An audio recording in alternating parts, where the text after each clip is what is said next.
Welcome to Face to Face. This is a show about change and about what's next. It's a show that wants to ask questions, peel back the layers of our average everyday experience, and go beyond scratching the surface. We interview amazing people with incredible ideas and stories who have done wild, weird, and wonderful things. Remember that imagination shared creates collaboration, and collaboration creates community, and community inspires social change. I'm David Peck, and this is Face to Face.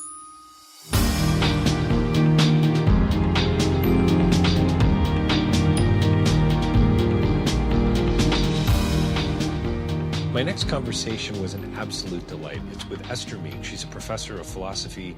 She's a teacher. She's a thinker. She's a writer. She's the author of many books, A Little Manual for Knowing, Longing to Know, with the subtitle, The Philosophy of Knowledge for Ordinary People. I know it kind of sounds maybe dull and uninteresting, and it's anything but. We have an absolutely delightful time. She's going to tell you why she's intoxicated by this idea of thinking about knowing, and how her life used to be kind of plagued by skepticism and fear. And here's a phrase for you. How is it that you can wear your epistemology? How is that even possible? Well, Esther's going to talk a little bit about that. She's going to talk about why ordinary knowing is actually pretty magical, not only for her, but she believes for everybody, pretty much everybody out there, beyond our listeners here on Face to Face. She talks about scientific discovery and master and apprenticeship relationships and why artists are not misfits. There's a little bit of everything for everyone here in this interview. You're going to enjoy it a great deal.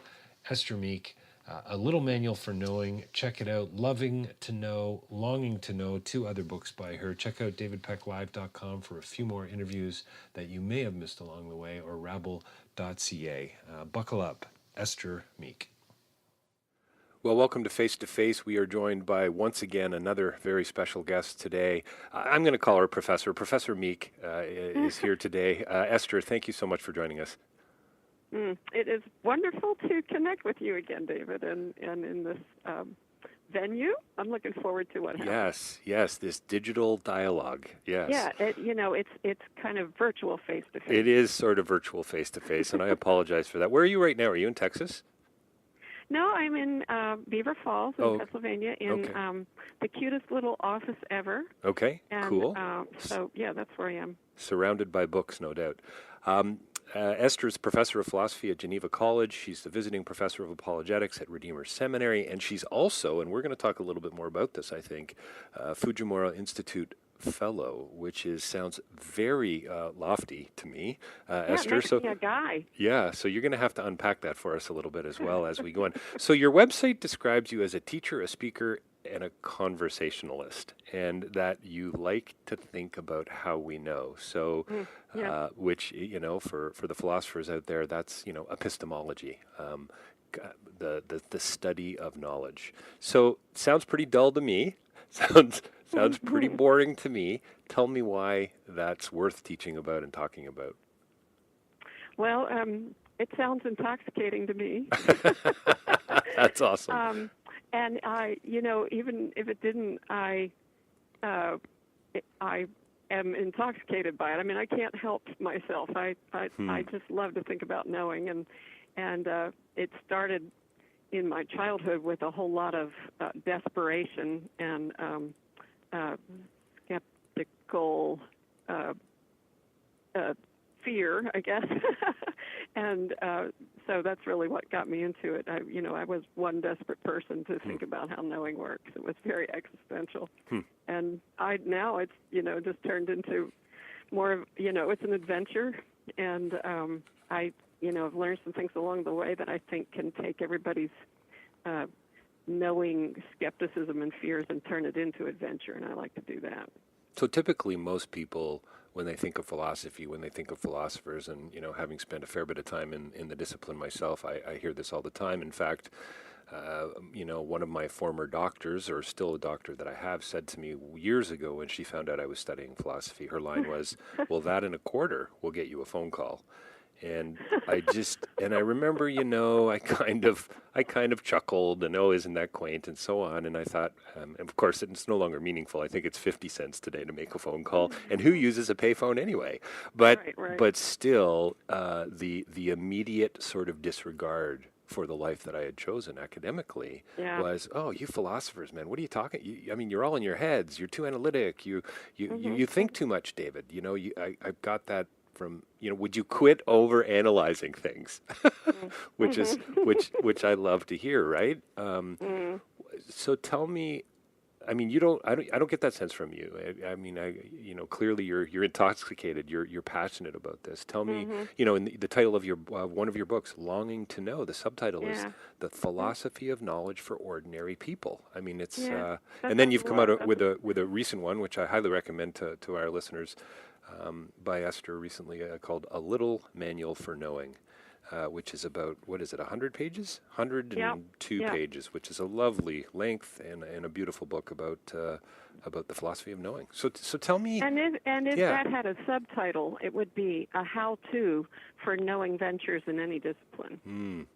So it's structured that way to be amenable to, I don't know, your counseling, golf game, right, mission trip, freshman orientation, business venture, all of the above. So that's the hope. So you're a philosopher who doesn't live in her mind. I try to be bodied, and I think at the heart of my epistemology is, I've tried to work out an epistemology that is pretty undeniable because we can't help but do it because it's human. And actually, one of the reasons that people turn their nose up and think that philosophy has no value is because they, too, have bought into a defective approach to knowing. Right. And nice. So we tend to read a thoughtful person as cerebral and disembodied and that sort of a thing. So it can be the philosophical guild that's like that, but it can be doctors and scientists and that sort of thing. And quite honestly, I think to the extent that that's what they think they're doing, they're not able to see what they're really doing, and it's what they're really doing that makes them good at what they do. So I try to get at helping people see what it is that they're doing right and accredit the things that they haven't been permitted by the modern culture of ideas and thought to accredit. So, and as you know, from our former contacts, at the heart of my epistemology is some proposals by scientist turned philosopher Michael Polanyi. So his little insights are huge for unpacking and for healing our epistemology, both what we think we're doing and what we're actually doing. So for my listeners, we interviewed Father Martin Molesky, who was a co-writer of a pretty significant biography about Michael Polanyi's work and his writing and his history, and so I recommend that to people as well. And so what's interesting about Polanyi is that he was this scientist, so deeply embedded in a particular way of seeing, in a particular way of knowing, and he has kind of this epiphany and moves into the world of philosophy to say, hang on a second here, this isn't really the way we know. Isn't that kind of, that's a real short, simple paraphrase, but isn't that essentially what happened? Well, I would say the epiphany was actually the opposite. He knew how knowing worked, and what he figured out was that Western culture did not. Right, nice. Yeah. So, and he said if the Western tradition of thought is right about how knowing works, no scientific discovery could ever happen. But it does. Ergo, yes, we need to reinvent our epistemology to go with what scientists are actually doing. So what was the? He got a lot of pushback, right? This was not something that was, and continues to get pushback, I would think, within the and the I would academy think more and so on. Dismissal than pushback. He was not heard, and although at the same time there were key people that he influenced, and we Polanyi buddies sit around and say, well, how come more people don't know about Polanyi then if he influenced such key people? And my hypothesis on that is because his philosophy is so personally liberating that you think it's all about you. Right. So the Polanyi Society has maintains this kind of hurt agenda to continue to foreground his name because we think his insights really, really, really need to not get lost. And part of the folks who have adapted him have gone on to do their own really wonderful work. But I think that the kind of the core insight often gets left behind. And though I, too, have gone on to do things beyond what Polanyi said, and in fact, Polanyi argued as part of his epistemology that, in the master-apprentice relationship, that should happen, so that the apprentice should eventually come up with things that would surprise the master. So right. He was quite affirming of that. But I insist that if you stop talking about his key insight, you lose the power of whatever your insights are. And here's why I think it's important. I think we've all inherited this default modernist presumption about what knowing is. Because we don't particularly do epistemology, we don't even recognize it. We just have some kind of no-brainers about what we think knowing is. And that default, I think, is it's defective, and it's in need of therapy and reorientation. And if you don't see that, you can't reorient. And so that's kind of why he was dismissed, because the people were hearing him from a modernist approach to knowledge, and starting from that point, what he was saying was subjectivism. So how do you get people out of this? So I want to hear about the key insight that you think is often overlooked, the core insight. We need to talk a little bit about this modernist presumption, because that just sounds, once again, kind of academic and so on that we've inherited. Yep. But how do you, if once you give us that, if you wouldn't mind commenting on how do people get outside of that then? How do you get outside of your framework? How do you get beyond your self-referential incoherence? It's not easy to do. Well, and I would say the two things you asked me to do, and I hope to do, really lie at the core of the therapy that needs to happen. I love Esther, I love the fact that you're using the word therapy. I mean, it's just so well. For one thing, there's a lot of potential comedy routines we could have around that, but there's a deeply relational component to this that I love, right? Well, and also bodied, because here's the thing. It's kind of like you wear your epistemology, and you know how it is when you're wearing something, somebody else needs to tell you whether it goes. Yeah, true. Right. So you can't, if you've got a defective epistemology, you can't write an epistemology textbook to correct that. Right. So and I love always my, the first people I like to talk to are like human beings that think they're just ordinary knowers, and I remove the word just, because I think ordinary knowing is pretty magical. But so I like to find ways to help people that don't think of themselves as philosophers realize what they're doing, and kind of correct that. So my little diagnostic to help people, well, before I say that, let me say, I argue that if you're born into the Western modernist tradition, so something in the West post-Descartes, post-Enlightenment, I think in the water is this presumption about what knowing is. I think modernism, however we use the term, one core thing that it is, if not the core thing, is an epistemology. And what it says is that knowledge is certain facts and information. And, most people don't even realize that, if you ask them, well, what is knowledge? It wouldn't even occur to them to say that. They'd say, well, what we do in that class, that's knowledge, or what we do in that class, but it doesn't. They don't even think to identify that most people associate knowledge with information and facts and data, and because it seems so obvious to them. That's because we're born into modernity. So the presumption that we inherit is that. So we're very fragmented about it. We see it as, tidbits. We privilege analysis because it breaks things down into bits. And we think, well, obviously that's getting closer to things if you can break it down to bits. And then, if you've got bits, then you can manage them, and it gives you, control and power. And modernism is very much about, breaking it down into bits so we can control them and have mastery over nature and all of that. So there's, definitely a power angle there. But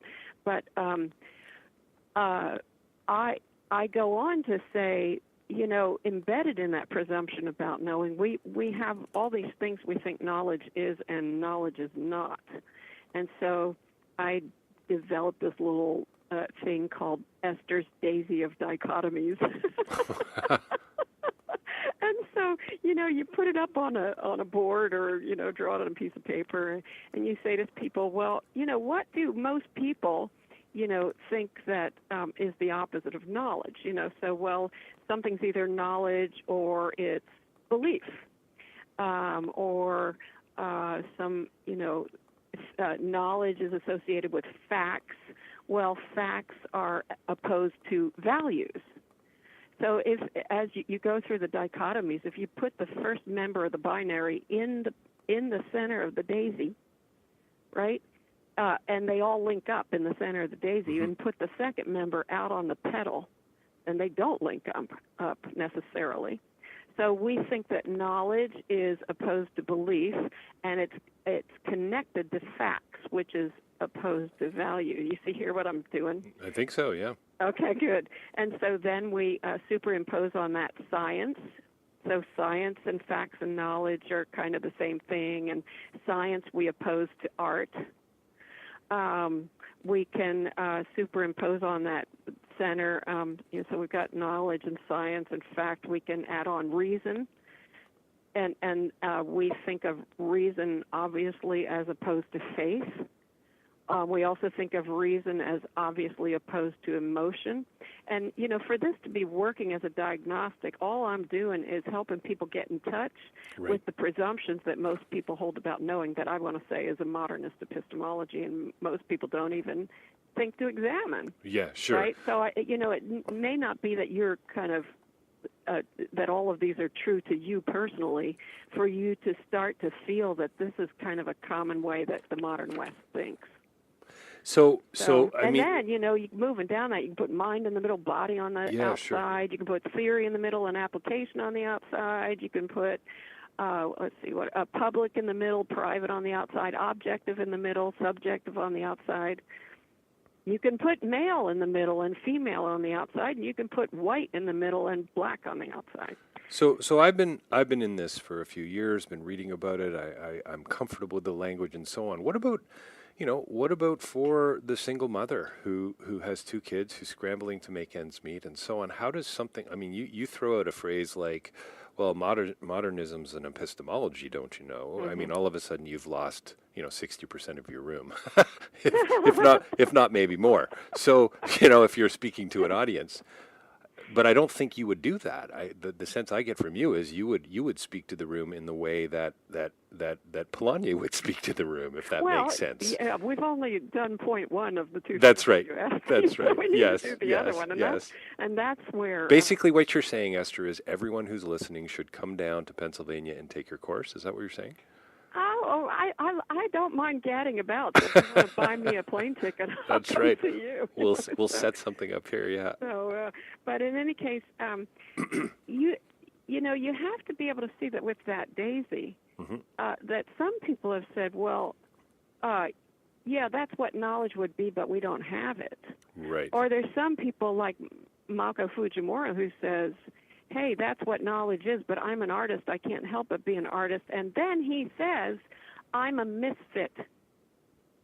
So in other words, some people say, okay, the most important thing for me, I can't help myself, I guess I'm just going to have to concede it's on the pedal. But in doing that, you continue to honor those dichotomies. Whichever side of it you come down on, you're honoring the dichotomies. And what you need to do is tear up the whole thing and start over. Right. And so then once that point is made and people start to feel like, okay, maybe I've got a defective default, a defective epistemic default, and it needs fixed, as we say in Pittsburgh, then you can start to say some things that go to addressing that. And that's at the point at which I bring Polanyi's subsidiary focal integration into it and talk to people about how they keep their balance on a bike. Okay, you just lost the other 40% of the room. Subsidiary focal integration. But how many of your audience can keep their balance on a bike? It's good. Yeah, I would say probably most of them. 95%? Let's settle for 95%. That's a whole lot of people that can ride a bike. Yep. And a whole lot of people that can drive a car. Right, and that single mom is doing every one of those things really, really well. Right. So let's look at how we do that and see what's going on. And when you attend to what you're actually doing, it torpedoes that daisy of dichotomies. So are you ready? Yeah, no, it's good. It's so good. So basically what you're talking about is this integrated whole. And you're talking about that with respect to pretty much everything we do that makes us human. Yeah. When you see, the thing is, and Polanyi realized this, what makes a scientist good as a discoverer is not the scientific method. But when the scientist self-describes, because the only kind of epistemology that's available to him is modernist, he or she uses the scientific method to describe what they're doing. And quite honestly, that's kind of why I'm not a scientist, because when I was in 11th grade in chemistry, I thought to myself, okay, scientific method, you're supposed to do there's that one step where you're supposed to generate tentative hypotheses. And to me, that seemed like the stuff of miracles. And I thought, I could never do that. How can I ever do a science project? I can't generate a tentative hypothesis. And so there, right in the heart of the scientific method, is this thing that is not method and it's not linear. And that's the thing that if you're going to be a great scientific discoverer, you have to do. And Polanyi understood that because he was one. So you're saying there is, so in a sense, if this is a fair question, and maybe it's not, but you're saying that the current framework, the framework we've been using for hundreds of years of how we know in the scientific laboratory, in the classroom, and so on, is it doesn't actually. So in other words, you say you can't generate I'm just trying to formulate this in a way that makes sense, but that you're using things that the framework doesn't allow for when you're generating those tentative hypotheses. Which means the framework does not accredit. Which is so beautiful, right? Things that are going to make you do your work better. So my pitch to ordinary knowers is I can help you be better at knowing, whether it's entrepreneurial or scholarly or scientific. And again, there's no disgrace to information. But wherever information is honored, it's honored because of the more that it points to. Right. And so what the right thing to do with the information is not focus on it. Right. Just like, and if we can talk about bike riding, if you fixate on keeping your balance, you will not be successful. Right. Down you go. Yeah, down you go. Yeah. So so Esther, if you don't mind, can we kind of how does this make a board member a better chairperson? How does an ordinary knower benefit from this kind of an understanding? Yeah. The leader of a bank, the manager on a construction project, and so on. Yeah. Well, if you will indulge me, may I please sketch out very briefly subsidiary focal integration? Yeah, please. because I really, I feel like I can't not say that because I really feel like it's the key. Well, when you explain it by saying, how many of your listeners ride a bike, okay, all of a sudden it's like, okay, this is clearly pretty practical. Okay, so ready to go? Yeah, go. All right. On your mark. First thing to say is, Polanyi said, all knowing has a two-level structure. And that structure is from to. So you're relying on some things to focus on some others, and it's all connected in one knowing act. Mm-hmm. And you never get beyond that two-level structure. What's more, if you did, it would, it just, you don't. You don't want to. What you want to do is be better at it. Mm-hmm. But don't ever, part of what you need to do is accredit the things that you're relying on and do it well. Right. So when you think about bike riding, if you think about the painful moment when you first tried it, the reason it was painful was that you were focused on the bike, on the impossibility of it. Did I say I was a skeptic? So balancing yes, two points just seemed like an epistemological impossibility to me. And my body felt entirely not my own. It felt opaque and useless. And my father's directives, which, his idea was to put me at the top of a grassy hill and push me and yell, balance! Right. And here, baby philosophers saying, what does it mean to balance? And how is that going to possibly help me in this situation? And his idea was that by the time I get to the end of the hill, I'd figure it out.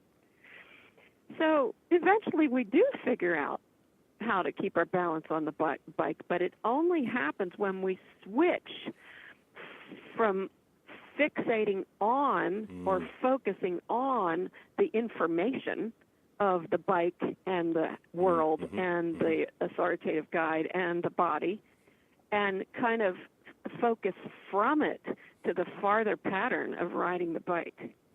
And once you get the feeling, oh, I get it, then you've developed a felt body sense of keeping your balance that's absolutely essential to the whole proceeding.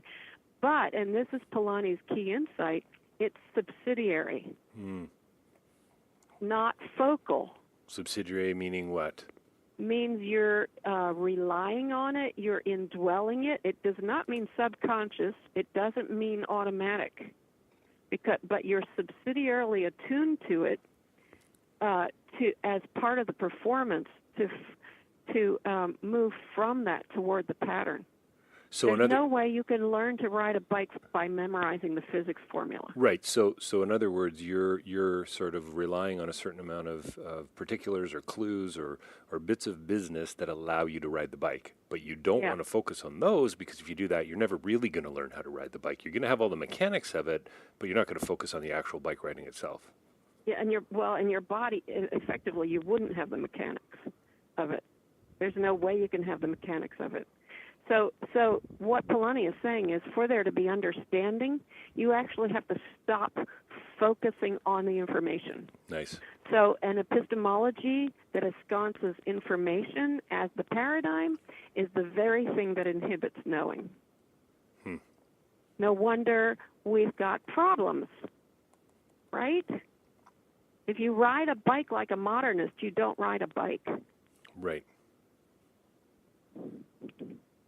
Does that make sense? I think I'm not yelling at you, David. I'm sorry. No, that's why I went silent, actually, Esther. I thought you were yelling at me. Okay, so this is great. So this is great for kids learning how to ride bikes, but I don't know, how does it make our new prime minister a better person? I mean, you want to have somebody as, your business president, your prime minister. You want somebody that's got, we call it know-how, we call it wisdom. We want people that feel it's almost like they bodily feel or indwell all the parameters that it takes to get the job done. And that's why you can't It's hard to replace a business president, for example, because you can't just hand somebody the technical manual and bang, they're a business president. Right. So here in Pittsburgh, we root for the Steelers. You might know this, and that's the football team here. And Ben Roethlisberger. We Canadians know nothing about you Americans, just so you know. I want to be clear about that, Esther. And of course, we Americans think that's true. But Ben Roethlisberger is really quite an amazing quarterback to watch. And so I say to my students here, here's what focal knowledge would be, or what the defective understanding of knowledge would be. That would be Ben Roethlisberger standing on the 50-yard line holding the playbook. But that is not what we pay him to do.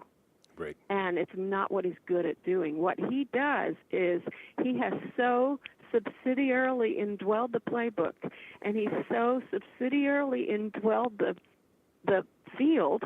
He's looking from the field. In other words, the opponents, his O-line, his backs, all of that. He's doing that subsidiarily to focus on the as yet to be actualized pattern of passing for a touchdown. And he's really, really, really good at it. But it's always innovative.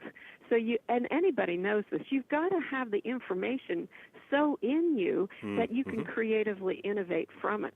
So for a chemist, the chart of the periodic table of elements on the wall is not knowledge. Right. Just like picking up a hammer, it only becomes a hammer when you're using it. Right. So it's when you indwell it that the world opens to you in so many, elements or the roof and, so many shingles or that sort of thing. When you master bike riding, the world comes to you in bike paths, but not before. So what that is a relating to whatever it is in a subsidiary way to focus on a farther pattern, and that becomes this dynamo of it embeds you in the world. When you're Ben Roethlisberger, there isn't much you can't do with a football, right? And there's all kinds of possibilities that open up. And that's what makes knowing intoxicating, because it launches you out into the world, and the world is full of possibilities. That's how you know you've made contact with reality. Isn't that cool? It's very cool. I'm intoxicated as well, and it's only 10:35 a.m. I'm going to read a little quote here from a little manual for knowing by Cascade Books, came out in 2014. Check it out. Quote, "Philosophy accompanies the trajectory of our growing to understand what it means to be human, a trajectory from wonder to wisdom that never leaves the wonder behind," close quote. So appeals to me for so many reasons. I've got an 8 and 10-year-old. I'm a magician. I love the whole idea of fooling people, that mystery, the Good wonder. magician. Thank you. That's how I first met you. Thank you. And as a philosopher, all philosophy begins in wonder. So can you talk a little bit about that and maybe connect it to this idea of understanding and wisdom for ordinary people? Okay, I'll try. If I can connect it by connecting back to the whole modernist epistemology that I keep saying boo about. That's right. If you go back to Francis Bacon, who's kind of a father of the modernist approach, he wanted us to and Descartes too, they reinvented knowing for the sake of human mastery of nature, and they basically said wonder's a bad thing. So in other words, we want complete control. And for you to have complete control, you've got to excise wonder. Right. So that's really why modernity has kind of a whole lot of wreckage in its wake. It's dehumanizing, it's, atheistic, all these things. It's not healthy. It's not healthy. Whereas, when you look at humanness, if you just think about, every one of us, contrast every one of us with our dog. Dogs don't get up in the morning and say, what does it mean to be a dog? Right. But humans do.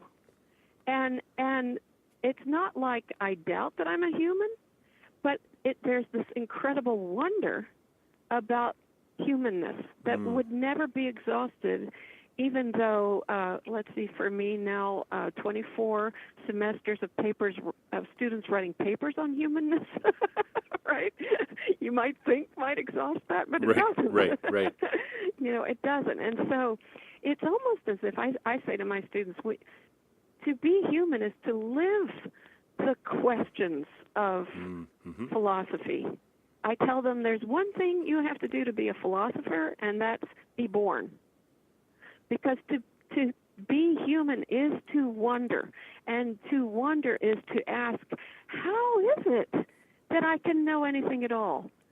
And it's not like the skeptical question, it's that this is a thing of wonder, that I can actually, understand calculus, not that I do personally, but you see what I'm saying? That's a thing of wonder, and that should be celebrated, and it's exactly the teacher who celebrates the wonder of it that you want to have teach you. So I tell my students to look for the teacher with a twinkle in their eye. Nice. About the subject and about you. Right.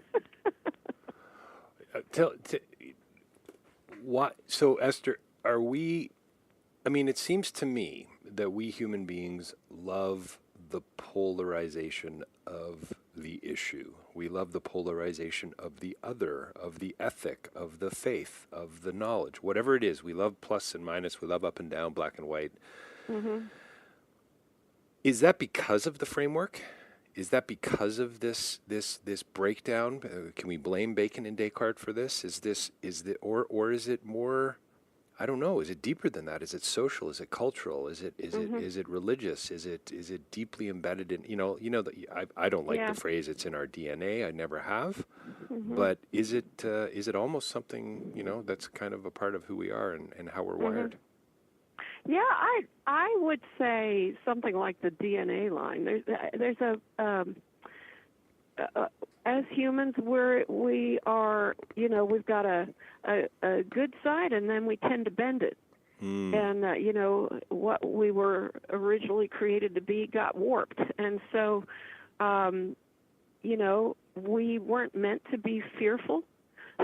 We're fearful. I mean, sometimes it's good to be fearful, but then there's things that we're fearful of that we shouldn't be fearful of. Right, so we all know that dynamic. And I would say, youth, and I might say immaturity, inclines us to be black and white thinkers. And part of wisdom, as anybody would know, would be no longer being black and white thinkers. Right. But what I think modernist epistemology has done has been to privilege black and white thinking and discredit the other stuff. And discredit by saying it's not knowledge, it's subjectivist. That's why it's that Polanyi was too three-dimensional. Right. And because he didn't fit the mold, he was taken to be, subjectivist, and it wasn't that at all. Reality's bigger. Well, I think it's than interesting. What the modernists think, not less. It's interesting that the Academy didn't just find him irrelevant; they just dismissed him, as you said earlier. I think that's a pretty interesting comment. So, does this make me this kind of an approach, this kind of an understanding, this kind of an epistemology, as you say, or as a philosopher, as I might say, does it make me more open to others? Does it possibly create more of a humble space where I'm able to listen to others? So here I'm the development guy going now, okay, so how does this affect my international development students that are going, into Bangladesh or into Burkina Faso or into Cambodia? How is that going to affect them? Yeah, I feel that implicit, and this is kind of more my own Polanyi story, but I feel that implicit in Polanyi's approach is a regard for the other. And such that if you're going to come to know it, you need to listen to it. And see, if you think of the modernist epistemology, even if somebody in wise ways understood that they should listen, what you'd be listening for is passive collecting of information. Right. Which there's no other in that at all, because it depersonalizes reality. So in Polanyi's work, here was the sentence that just intoxicated me and still does.